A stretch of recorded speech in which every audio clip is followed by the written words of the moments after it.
Have you ever wished you could just, I don't know, drink a magic potion and literally make all your insecurities vanish overnight? I mean, we've all been there, right? We've all wanted that quick fix for our awkwardness or anxiety at some point in our lives. Well, welcome to This Explainer. Today we're diving into a truly chilling piece of folklore from the tight winding streets of Old Delhi that plays on that exact universal human desire. We're looking at a narrative that takes this super mundane struggle for a little confidence and twists it into a terrifying supernatural nightmare. So let's unpack this story about a seemingly miraculous, sweet-smelling summer drink that hides a completely devastating, gruesome curse. Now, to really grasp the gravity of this lore, we actually need to start our analysis at the very end of the tale.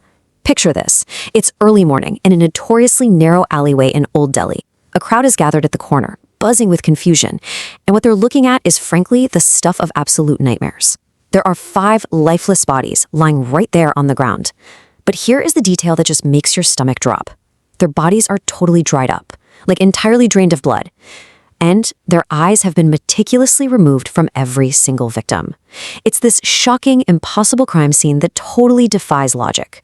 So you're probably wondering, how on earth did this happen?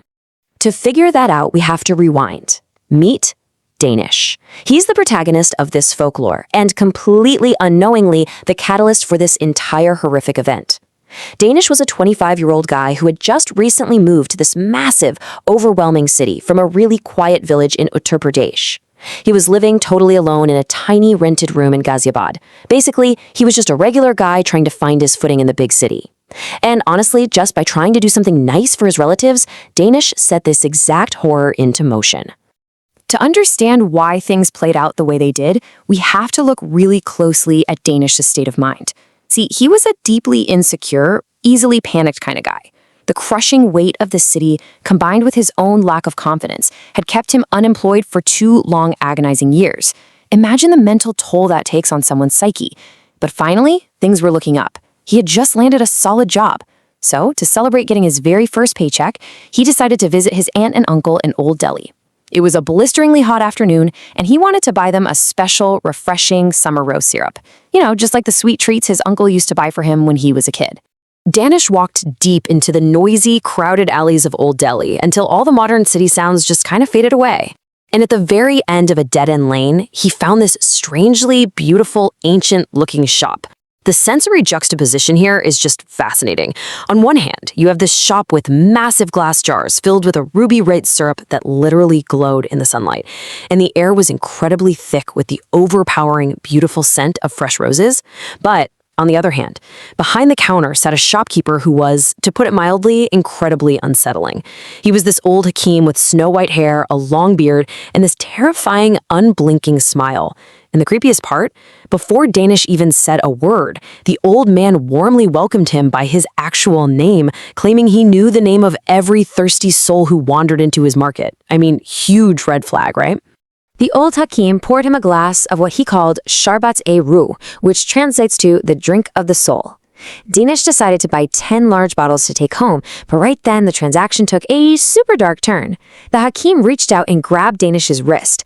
His fingers were ice cold, literally felt like a corpse. Staring directly into Danish's eyes, he delivered this chilling warning.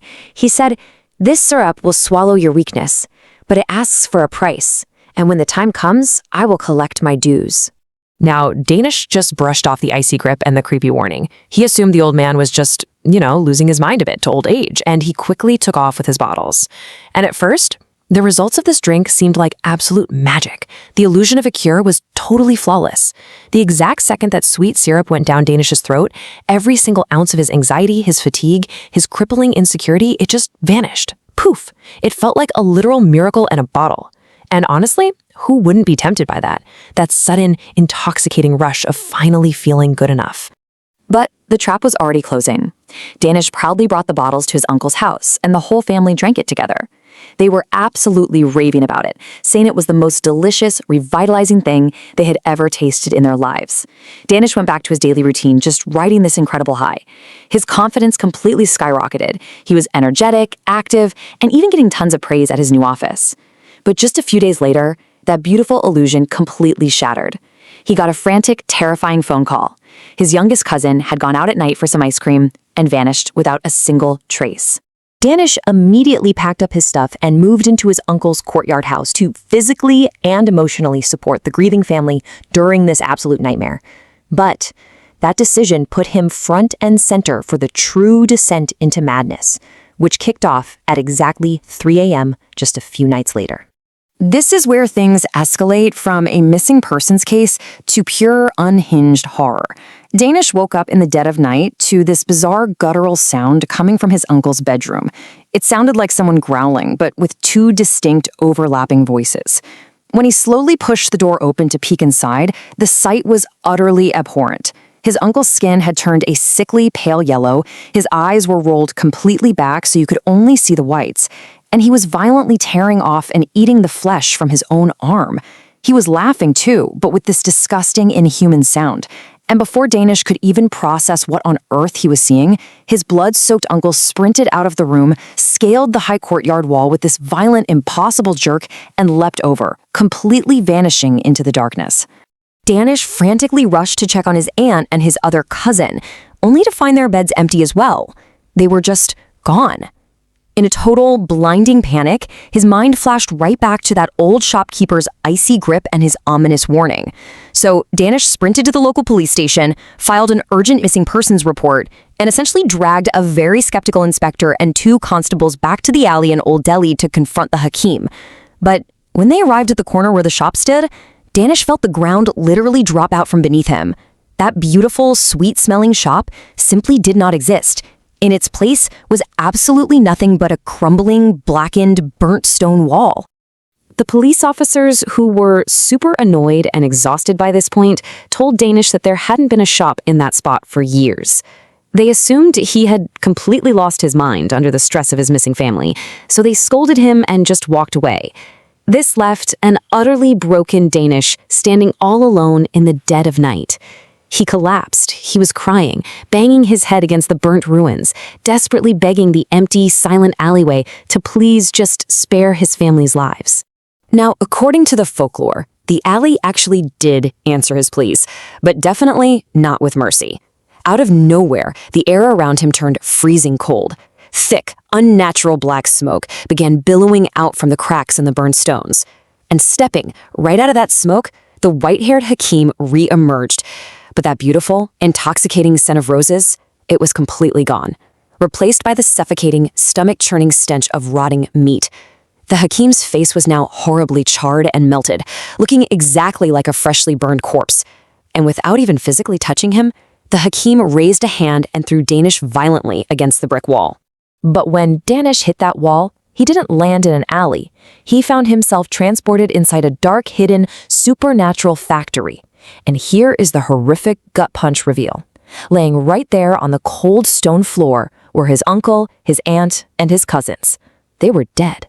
Their eyes had been meticulously gouged out, and their veins were cut open, with their blood slowly draining into these massive glass vats. That glowing red magic sherbet he bought to cure his anxiety, yeah, it wasn't made of roses at all. It was being manufactured right in front of him, literally using his own family's blood. Standing over the lifeless bodies, the burnt, towering figure of the Hakim looked down at a paralyzed Danish and finally revealed the true, sickening nature of his product. He said, "This is Charbete Roux. It cures the drinker of all their troubles, but it asks for a price. It asks for a human soul." As the horrifying reality set in, the reality of what his desire for a little confidence had actually cost his family, Danish felt dizzy, and his vision slowly faded to black. Danish's fate was sealed in literally the most terrifying way imaginable. When he finally regained consciousness, his perspective had entirely shifted. He was looking up at the giant, burnt, melting face of the Hakim through a curved glass wall. Danish, along with the trapped souls of his entire family, had been permanently sealed inside the Hakim's small glass bottles, just lined up on a shelf, waiting to be sold to the very next desperate customer looking for a quick fix. Which brings us completely full circle. Those 5 bloodless, eyeless bodies discovered by the confused crowd in the alleyway at the very beginning of our analysis, yep, they were, of course, the discarded physical remains of Danish and his family. Following the discovery of those 5 bodies, police investigations eventually uncovered a dark, century-old legacy tied to this specific corner of Old Delhi. About 100 years ago, a Hakim actually operated a real shop on that exact spot, brewing a magical rose syrup that cured anxieties. That is, until his customers suddenly started dropping dead.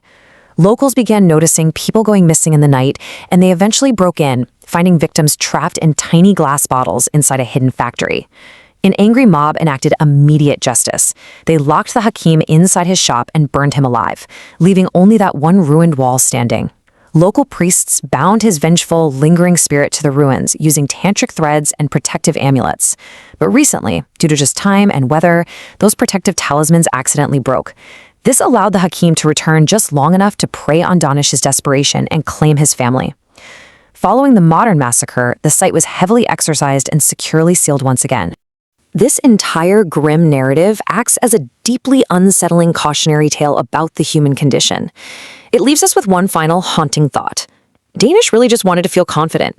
He wanted a shortcut to overcome his deep-rooted fears, which is a feeling I think we can all relate to, right?